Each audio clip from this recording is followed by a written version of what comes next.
Hello and good morning. Welcome to this week's Red Short webinar. My name is Nathan, and today I will discuss the newly discovered exploit known as TunnelVision. As always, you can find information on similar topics at redskyalliance.org. If you have missed any of the previous Red Shorts, you can find them there.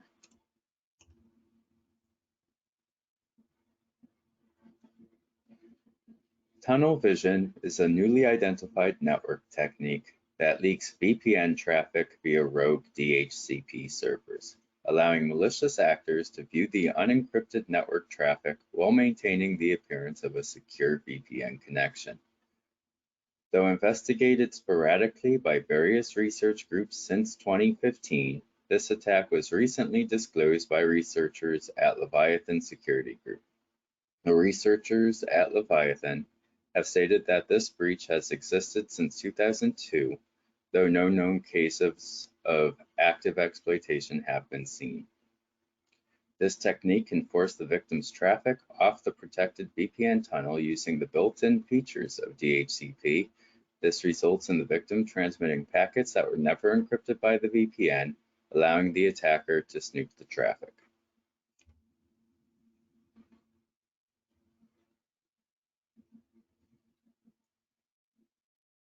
This attack was made possible in 2002 when RFC 3442 introduced DHCP option 121 as a replacement to the deprecated option 33.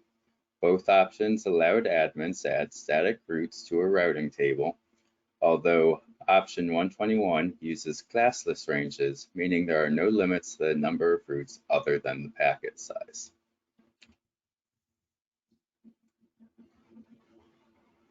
There are two requirements for the attack to work. First, the targeted host must accept a DHCP lease from the attacker-controlled server, and there are ways for attackers on the same network as the target to become the DHCP server.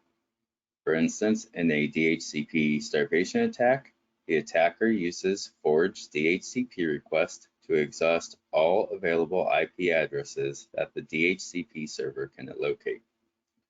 A rogue DHCP server responding to the DHCP Discover broadcast implements first offer lease selection or an ARP spoofing to intercept traffic between the legitimate DHCP server and the client, and then waiting for the lease to renew. Second, the targeted host DHCP must implement that DHCP option 121.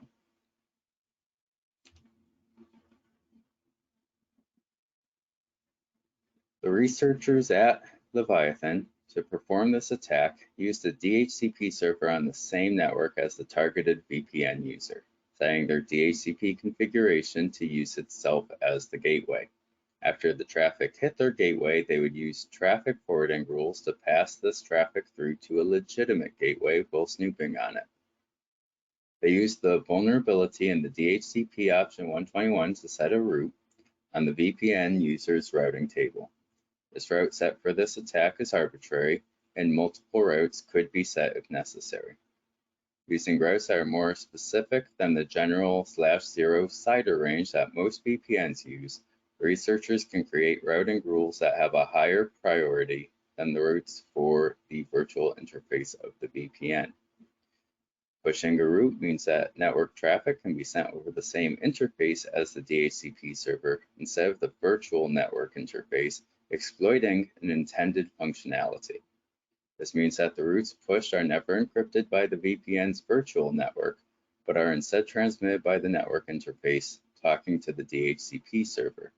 As an attacker, one can select which IP addresses go over the tunnel and which addresses go over the network interface talking to the DHCP server. During the attack, the VPN control channel remains intact because it is still using the physical interface for its communication. In the researchers' testing, the VPN always reported as connected, never triggering the kill switch.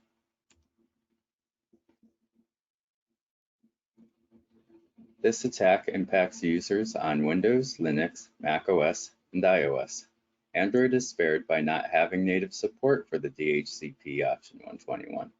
Users of VPNs are more likely to be impacted if they connect to a network controlled by the attacker or where the attacker has a presence, such as a public Wi-Fi network.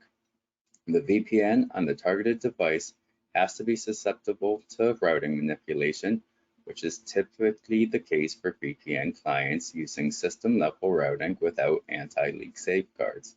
Additionally, automatic DHCP configuration in the target device needs to be enabled, which is a commonly seen configuration.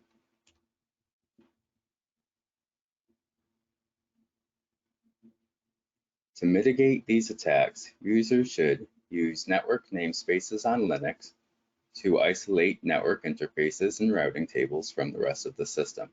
This prevents rogue DHCP configurations from affecting VPN traffic. Configure VPN clients to deny all inbound and outbound traffic not using the VPN interface. Any exceptions should be limited to necessary DHCP and VPN server communications.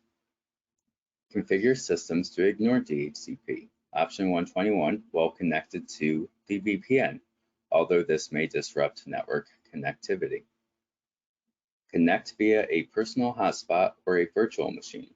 Both of these options isolate the DHCP interaction from the host system primary network interface. And lastly, avoid connecting to untrusted networks.